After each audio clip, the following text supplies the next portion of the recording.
l'objectif national de 52,62%. Autre mesure, le gel temporaire de l'oignon et de la pomme de terre issue de l'agro-business. Depuis hier, l'agence de régulation des marchés ARM apporte la nouvelle. C'est pour soutenir les petits producteurs en cette période de tabaski. La décision a-t-elle un impact sur l'approvisionnement du marché de tabaski? Élément de réponse dans ce dossier signé Ndaïkou Madiaye.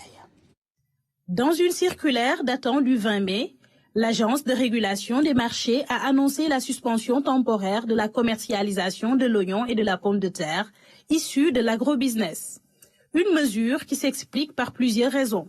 Suite quand même à une analyse que nous avons faite sur la situation du marché de l'oignon et de la pomme de terre, analyse qui a montré véritablement une sur-offre et créant une saturation avec des baisses de prix très importantes au niveau des producteurs. L'autre point, c'était par rapport aussi à la capacité de ces agrobusiness-là à stocker et à différer un peu leur mise en marché, contrairement aux petits producteurs qui ne disposent pas de capacité financière et de capacité technique, infrastructure de stockage aussi pour stocker. Toutefois, à quelques jours de la Tabaski, l'Agence de régulation des marchés assure que cette mesure n'affectera pas l'approvisionnement correct du marché. Il n'y aura pas d'impact véritablement considérable sur le marché. Sur la base des données du ministère de l'Agriculture, nous avons en moyenne presque 450 000 tonnes attendues.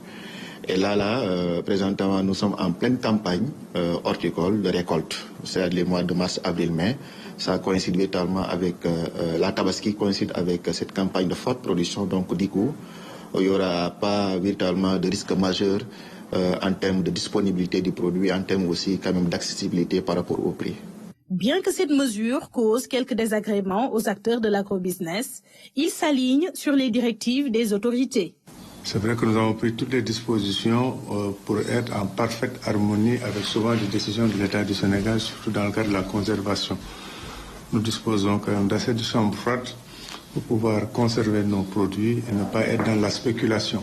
Pour mieux constater la disponibilité des produits, nous nous sommes rendus au marché de Thiaroye. Ici, oignons et pommes de terre sont en quantité suffisante. Tous les oignons, ce n'est pas la même qualité, ce n'est pas le même prix. Il y a des 4 000, il y a moins de 4 000, il y a 5 000, il y a moins de 5 500. Voilà, ça dépend de la qualité de l'oignon, quoi. Voilà. Et pour la pomme de terre? Pomme de terre, c'est la même chose. Le grand prix de pomme de terre, c'est 5 500, 5 250. Les commerçants n'attendent que les clients. L'État du Sénégal fait face à des défis, notamment dans la régulation de la politique des marchés agricoles. Toutefois, grâce aux dispositifs mis en place, il y a des pistes de solutions.